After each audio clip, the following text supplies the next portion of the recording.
First off, I'd like to let you know that a conversation in Wisconsin does not begin with a permit. Second of all, now let me get this straight. Is this the way you... First of all, you're saying, trust us. What could possibly go wrong? But then you follow it up with, people have discretion to exercise their own discretion.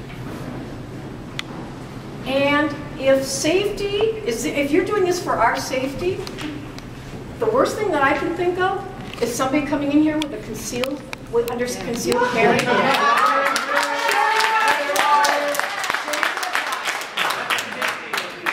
That's the biggest safety issue we face, and it's legal. So why? We know you're here. We know you're here, okay? Let the people talk, okay? Let the people talk. Hey, quiet. Yes, I respect your opinion. That's the Words are cheap. Words are so cheap. Yes, sir. Two numbers, 4 and 50. So I don't know if the gentleman's still here who raised the 4 question. Malaysia has just enacted 4 people is a meeting. It's interesting that our government objects to all of those countries putting restrictions on people gathering. Yes. Right? Yeah. Question on the 50. It says, if I read it correctly, that in signing the application, we agree to take on charges that might be levied against us for, amongst other things, policing at $50. With due respect to Chief Tubbs, what stops him saying, we need 50 people? We need 100 people. We need whatever the number might be just to ensure the safety of the crowd. Like you've just heard, when there were 50,000 people here, or 30,000 or 40,000 over last February, there was no safety problem. There were thousands of police. Why were they there? Because Chief Tubbs, hundreds of police. Oh, okay. Chief Tubbs, and again, it's not against you, sir, because I respect what you've done. But there's just this number out there. It's like you saying, oh, in signing this form, we will pay for every 100 people that come to this event, we'll pay $50. That would give you one hell of a bill for some of the events last year. Why on earth would anybody sign that kind of application? And it's a good point. Let's look at what we have done in the past year. If we have adequate police staff with the Capitol Police, there would be no charge. And for the most part, there's very few events within the Capitol, within the grounds that will require that. So, further, do you have something you want to add to that? If I could just add, first off, that event, that last previous event, where we had 30 to 40,000 people here, by having a organizer, a name on the permit sheet, I was able to physically meet on a number of occasions with the organizer. And I talked to the organizer about how can you help us police the crowd so we don't have to bring in more officers. We don't get into a police type of a situation. They agreed that was the right way to go. They brought in 100 marshals to help with the event, and we were able to bring in less law enforcement personnel, and we were able to have what I believe was a successful day overall. There was no arrest. There was really no, the permit process, I want to be just real clear, that's not here to, in my eyes, to stop anyone from having the opportunity to speak. As you recall, for 50 solid days, we had 8,000 to 9,000 people in the building at times, and anywhere from 50 to 100,000 people outside. By, again, working with the people. And a large police presence. We did, but if we would have broken it down to police per 1,000, we were way under the number because we continued to work with groups.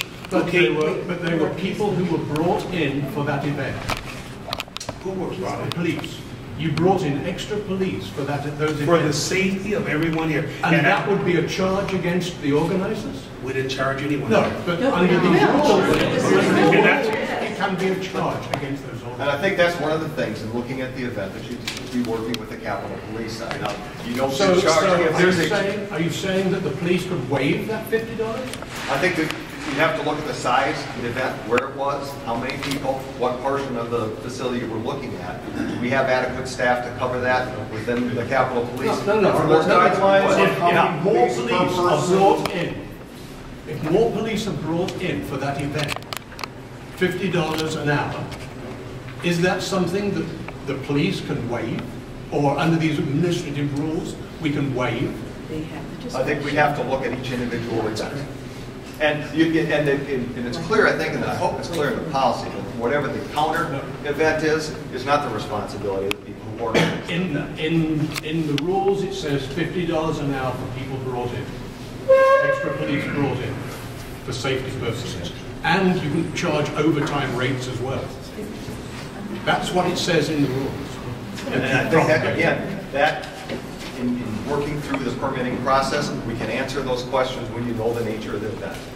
But that just begs the question. You're saying we have rules until we don't have rules, and it's up to individual discretion. Then why say you have rules? You don't. You have one person saying yes, no, yes, no. We have a permitting process. No, you don't have a process. We do have a permitting process. Sir? Thank you. Even given you literally stand for the current economic terrorism, and that you literally represent interests that advocate one-party rule, the governor, when he was in Congress, did admit he didn't run on any of this, and none of this had anything. That's not an opinion, sir. That was a fact. And even given that the governor himself has admitted conspiring to commit great acts against the nation, I don't understand, even a person who stands for all of this, can stand in front of us and fully misrepresent a policy that clearly states that I only have my rights to exercise free speech if I can afford to write a blank check to whatever bill somebody wants, what your organization wants to send to stifle my right to be here, even given the abhorrent things and the crimes against this nation you stand for. I do not know, please explain, how can you misrepresent this policy as being equal and fair to all? I think part of the issue that within the administrative there are provisions that we are also to protect the taxpayer. These events do have costs, and all taxpayers have to pay the cost. We all. It's not the question. It's not the question, sir. How can you represent this as being fair and balanced? But it literally comes down to your ability to write a blank check. The policy is to be equally. How can you? That's not the question. How can, if I literally have to write a blank check for whatever bill someone chooses to send me, how can even someone like you stand in front of me and represent this as fair and balanced? I think anybody that goes through the permitting process will have that. If I can afford to write a blank check, how can even a poor man like you? In a situation where, as a private individual, I go up and I voice my opinion on the ballot. If I go up and as a single individual, I go up there and I voice my opinion. A crowd gathers around me, okay? Or say I have a permit, okay? A group of me and 3 friends gather a permit, and we get permission from the Capitol Police to have a planned event, and a bunch of people who happen to be in the Capitol gather around, and there is a requirement for more police because now there's a couple hundred people. That's going to be charged to me as the organizer of a 4-person event. Again, the way that we would look at that is what is the force that we would need to ensure the safety in your event. If it's a counter or other, that's not what. So I would be responsible for the amount of police presence for the 3 people I brought with me. Is that correct? For what defines your event. So what I'm asking is a bunch of people join in not requested by me, but just because they appreciate what I have to say, or possibly it's a counter-protest against what I have to say. Who's responsible for all the other people that weren't part of the planned event? Or for what you have is defined in the permit for your event. So I am responsible for 200 plus people, and the police, they would require, just because me and 3 people went into a place to have an event. And I think that what will, particularly when somebody's filling out a permit, it says they believe that they're going to have 50 people there. I believed I would have 3 people there, If you myself and 3 others, the minimum that would be required for the permit. Why would I be held responsible for the actions of other private citizens? You're saying that if you're permitting your event, we're going to look at that event. So and I would staff be for that responsible for event. 4 people, or I would be responsible for 200 or 300, which would require a police presence at $50 a policeman. Certainly, when you have an event, if you say it's going to be 4 people, and it's 4 people, and you come back to us and say, okay, we know that's 4 people. If you have an event, and your particular organization shows that you've underestimated consistently, well, then we'll have to look at that. But until that becomes an issue, I'm only responsible for me and my 3 companions. That is my understanding. That is your understanding. Is there a way we can get I would go- clarification? Yes, go through the permitting process.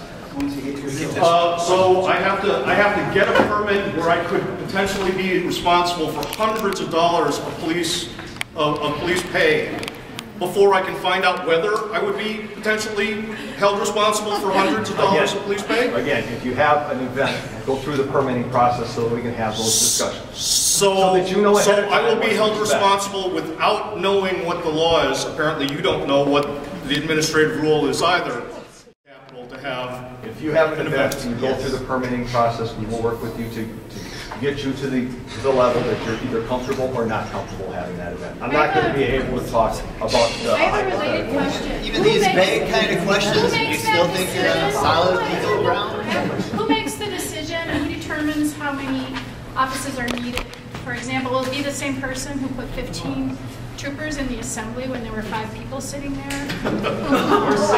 We've seen heavy police presence that has not been necessary, that the taxpayers are paying $8 million, I understand, that we have to pay for, that we're not needed. So I want to know who's the one making this determination. It would be the chief. He's the law enforcement official on the ground. Or his Be me or my designee. designee, yeah. The whole.